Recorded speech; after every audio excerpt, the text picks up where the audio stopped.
Historia de los archivos. Los sistemas archivísticos de cualquier país tienen su razón de ser en la existencia de los archivos. El archivo como tal nace como una necesidad de la vida pública y privada de las sociedades porque serán la memoria y la garantía de derechos, obligaciones y en definitiva de las relaciones sociales. Ya en la antigua Mesopotamia, mediados del cuarto milenio antes de Cristo y en el antiguo Egipto, en unas civilizaciones que se basaban en la agricultura e irrigación, la necesidad de contabilizar las cosechas, de garantizar la propiedad de las parcelas, de saber cuánto le correspondía recoger a cada uno sus parcelas, etcétera, la necesidad de regular la vida social requería la aparición de un instrumento tan importante como la escritura, y la escritura requería también un soporte que al principio era la arcilla. Eran una especie de tablillas de arcilla donde unos escribas llevaban el registro de todo.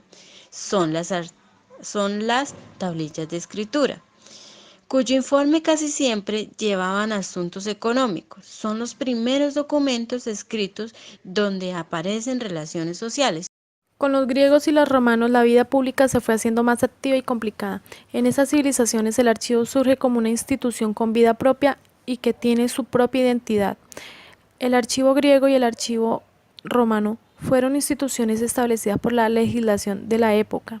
También la importancia que se concedió a los archivos viene dada por la aparición de los archiveros en Grecia y censores en Roma. Los archivos cobran importancia por su doble utilidad administrativa y jurídica.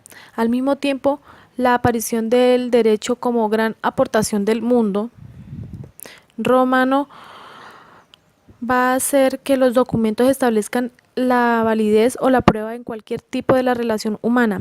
La caída del Imperio Romano supuso la descendencia del documento escrito, pues por el influjo germánico se imponía más el valor oral que el documento escrito. En caso de los archivos reales, como se trataban de cortes interesantes, sus fondos siempre estaban expuestos a una dispersión que no beneficiaba la estabilidad de un archivo, concretamente en el reino.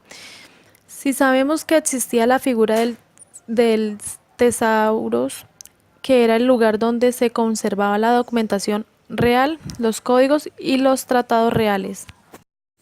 El documento de archivo va a tener su importancia durante la Edad Media por su sentido utilitario, por cuanto el documento serviría para garantizar privilegios, inmunidades o derechos. Así van apareciendo las primeras cancillerías reales, los archivos monetarios y los archivos eclesiásticos. En una época en la que el poder estaba automizado, también en la Edad Media comienzan a aparecer los primeros archivos municipales. En las poblaciones, los reyes y la nobleza establecen privilegios y franquicias. En las cartas, pueblas y eran documentos que había que guardar. Y así nacen los primeros consejos y los primeros archivos municipales. Al mismo tiempo, a partir del siglo XXII se producen varios hechos importantes. La aparición en Occidente de papel, resurgir las ciudades, recuperación de derecho romano y procedimiento administrativo, que es la base fundamental de la organización archivística mínima, se recupera el valor del documento como prueba jurídica. En 1180 aparece en España el primer archivo importante, el Archivo Real de la Corona de Aragón, creado por Alfonso II para guardar los documentos reales y salvaguardar todos los documentos que amaba el rey. Con el Renacimiento surgieron las monarquías autoritarias y con ellas el concepto de Estado moderno. La vida administrativa se hace más compleja y empieza a aparecer nuevas instituciones y con ellas aparecen los archivos del Estado. Con la aparición de los Austrias en España, en 1545, Carlos I dice crear un archivo general para la administración del Reino de Castilla. Ese archivo general se estableció en una antigua fortaleza ubicada en Simancas, donde luego su hijo Felipe II concentrará todos los documentos procedentes de las diferentes instituciones de la monarquía hispánica. Con el Renacimiento apareció también un invento trascendental, la imprenta y con ella el uso de caracteres móviles para imprimir los documentos. Por ello van a proliferar la impreventa, va a multiplicar las copias de los documentos. En el siglo XVIII se caracteriza por la tendencia racionalista de la Ilustración, y ese sentido va marcado la idea de preservar los documentos para la historia.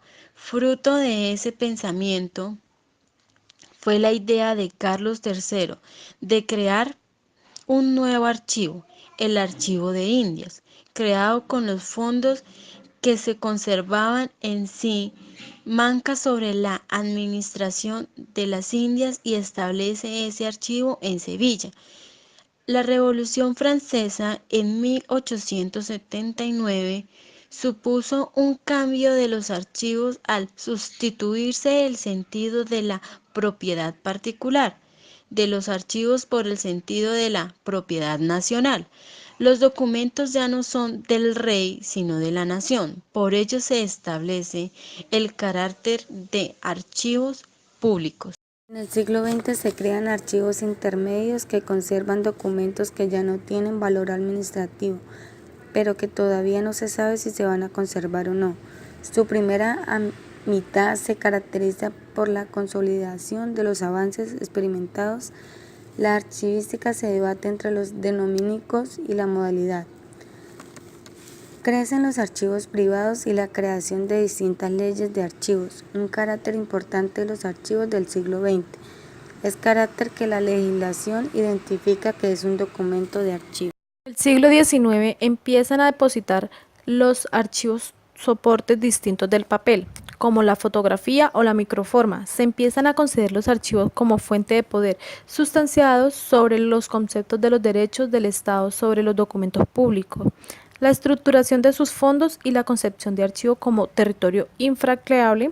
En 1898 se publicó el Manual para la clasificación y descripción de los archivos, obra de los archivos holandeses, que independizó teóricamente el método de trabajo de archivo, separándolo de las concepciones bibliotecarias y museológicas en Europa hacia el siglo XIX.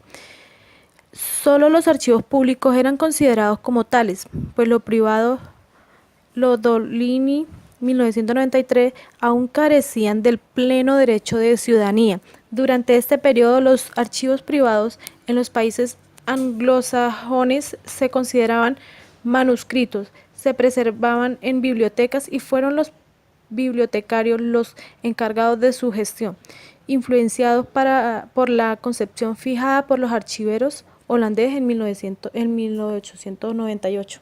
En el siglo XX se crean archivos intermedios que conservan documentos que ya no tienen valor administrativo, pero que todavía no se sabe si se van a conservar o no.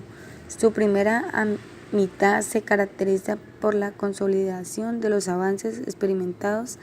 La archivística se debate entre los denomínicos y la modalidad.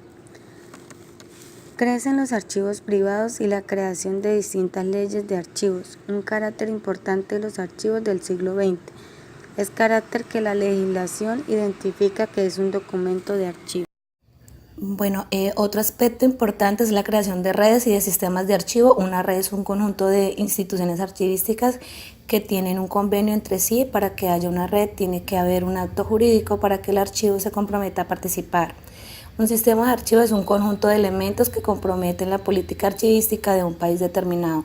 Tiene que haber una ley de archivos y una red de archivos y unas prácticas archivísticas comunes.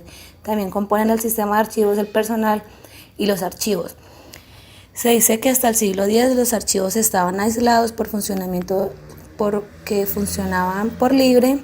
Con la llegada del siglo X se acaba el aislamiento de los archivos. Desde los comienzos de la República de Colombia se iniciaron los trabajos de la Archivística Nacional, como lo ilustra la Instrucción Archivística de 1826, que fue preparada por don José Manuel Restrepo, primer secretario del Interior de Colombia y también el primero de sus historias. En efecto, la instrucción del secretario Restrepo para la organización de los archivos de la Secretaría del Interior dada el 25 de marzo de 1826, ya que observa el principio de procedencia institucional.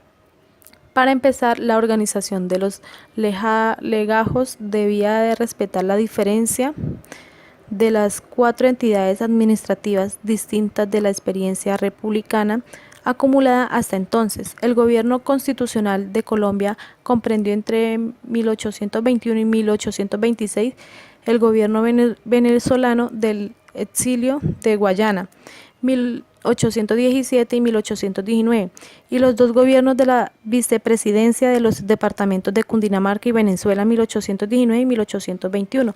Del mismo modo, la división y la ordenación de los papeles del archivo de la Secretaría Interior reflejarían sus 3 secciones del despacho, y cada uno con 4 departamentos. Todos los funcionarios públicos fueron responsabilizados del cuidado de los archivos que producían en sus respectivas oficinas. Los documentos tenían que ser clasificados, ordenados cronológicamente y además tenían que ser indizados. Las carpetas y los legajos fueron seleccionados como unidades contenedoras de los documentos y el flujo documental que tenía que terminar en el Archivo General de la Secretaría de Restrepo Ejecutivo. Ya se había establecido que los archivos eran la fuente útil para la estructura de la historia de la nación colombiana, de lo cual dio el mejor ejemplo en el mismo Secretariado Restrepo con su Historia de la Revolución de Colombia, publicada en 1827. El cuidado de la documentación fue advertida con un sistema de registro de préstamos entre las distintas dependencias. Al disolver la República de Colombia en 1830, las 3 secretarías de despacho ejecutivo del Estado de la Nueva Granada adhieren los archivos de las 5 secretarías que habían funcionado durante la década de la República de Colombia.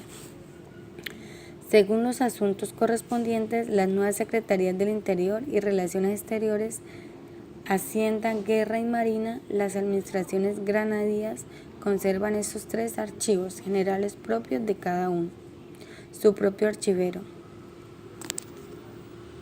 Durante la administración Rafael Reyes, 1904 y 1909, fue contratado el empaste de los legados del acervo de los archivos nacionales y se dio la disposición ejecutiva 177 de 15 de febrero de 1907.